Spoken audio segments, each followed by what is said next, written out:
Good morning and welcome to Paul T's World. And in this series of episodes, we're going to be looking at a brand new bed that I'm going to plant up. It's called the shed bed. And guess why? Yep, you got it. It's next to the shed. So let's go and have a look at the shed bed. Between the wall and the archway is an ornamental elderflower. At the back is an old privet hedge, some daffodils that will be removed, and a climbing hydrangea growing up the shed.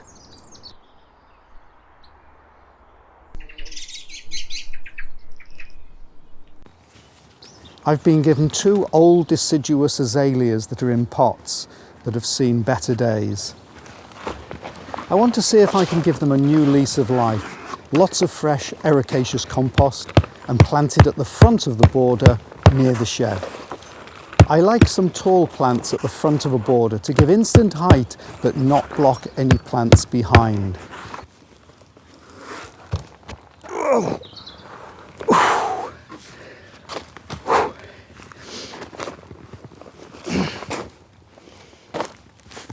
So obviously I want to get off all the weeds.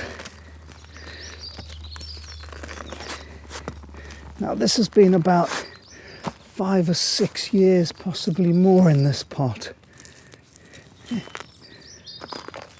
The soil doesn't look very good.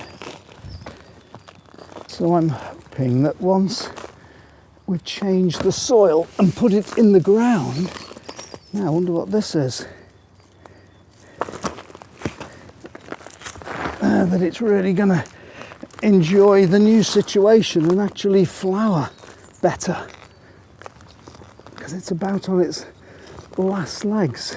Now, normally I wouldn't take so much soil away and be so brutal with it, but because it's so old and hasn't been looked after, I kind of feel it's do or die with this. The soil in the pot is not very good, so I will remove as much as I dare. What on earth is this? Oh, it looks like someone's put polystyrene in. Look at that. Yeah, people often put polystyrene in a pot instead of some crocks. Look at that. Oh, little worm here, come on. Oh, let's rescue the worm. Go on, you can go in here. There you go.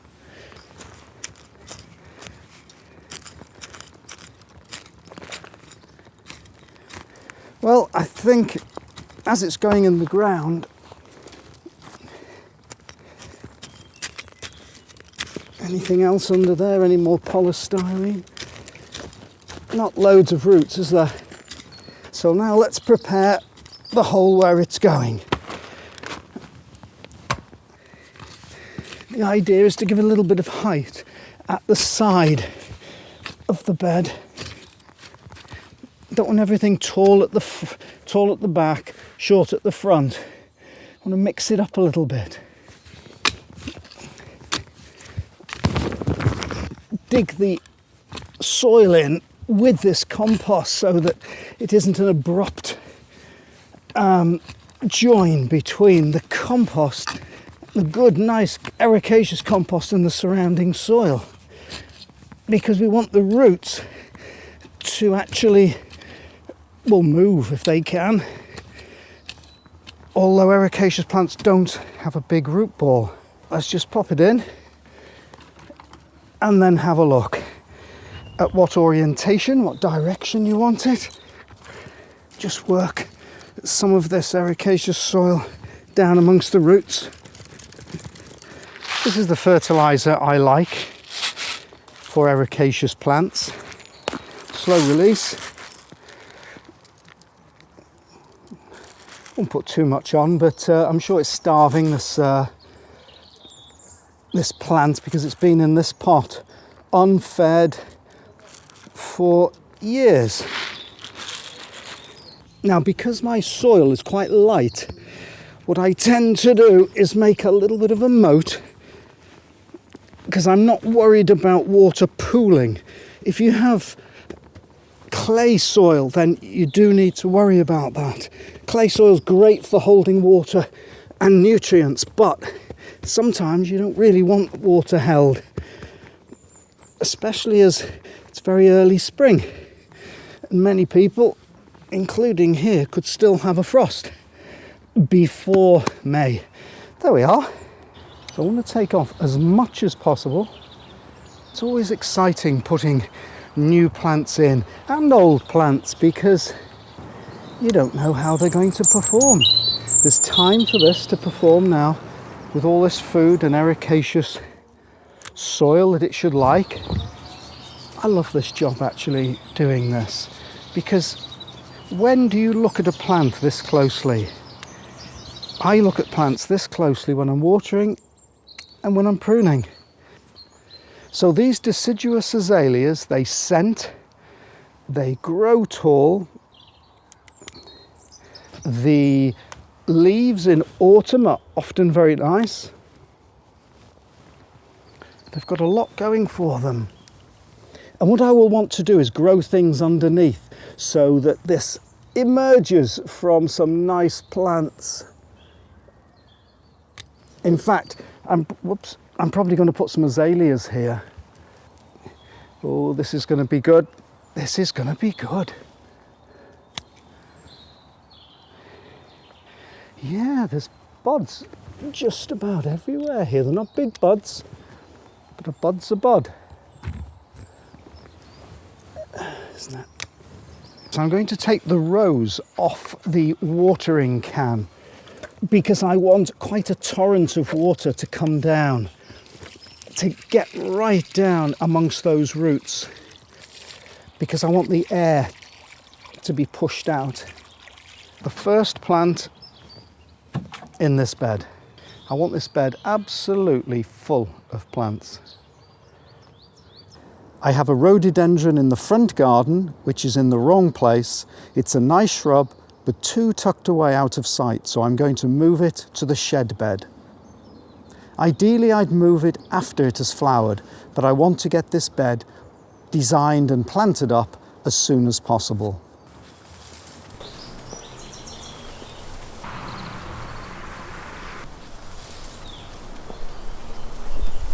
I have planted the rhododendron towards the back of the shed, as it is evergreen, large, and doesn't need full sun all day.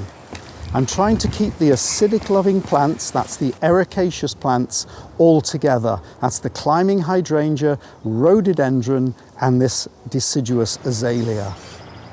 I'll probably plant a mophead hydrangea between the rhododendron and the deciduous azalea. The shed bed faces east, so it gets the sun much of the morning. The right-hand part of the bed will be in sunshine for 3/4 of the day, but the left-hand area of the bed, which is up against the shed, will of course not receive any afternoon sunshine. Azalea plants are woodland plants, so they don't require full sunshine all day, which is why I'm putting the acidic woodland plants towards the left of the bed, where there's not quite so much sunshine.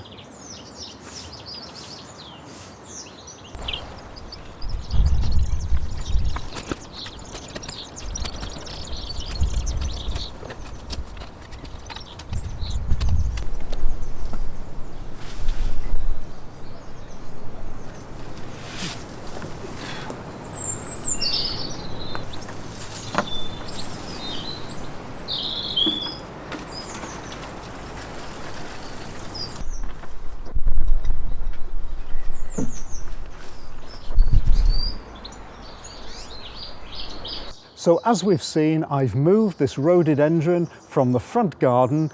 It's a fairly mature rhododendron. It might be 8 years old or so.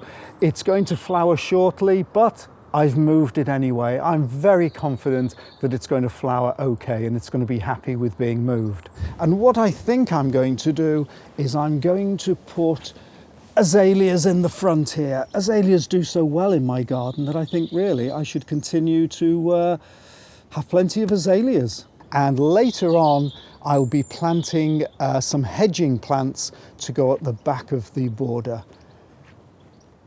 But not only is the shed bed new, I'm actually planting a new border right in the middle of the lawn, and here it is. So this is the border right in the middle of the lawn.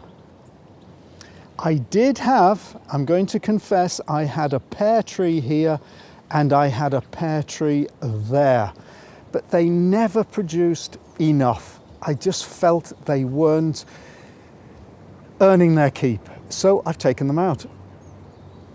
This is another deciduous azalea that I've inherited, very old azalea in its pot. So I'll be taking that out and I think I'm going to put it there. So I've got this border here and then a single border there. So what I'm going to do is I'm going to join them up. So I'm going to clear all the grass here. I've got this trug here which is showing me where I'm going to put the Black Prince lace cap hydrangea. So that's marking that spot. I've got the apple tree at the end. And so I've got quite a lot to plant up here. Not quite sure what's going to go where, so that's what I'm going to have to work out. I will look forward to doing various episodes as I build up these beds, the shed bed and the lawn bed, and we'll see what happens. I've got various plants ordered, various plants I'm going to dig up from other areas in the garden, and the rest will just evolve. Really excited about it. Having a whole new border is such an exciting thing to be doing, particularly in the spring. Follow me on this journey of creating 2 beds from scratch, and I'll see you next time in Paul T's World. Bye.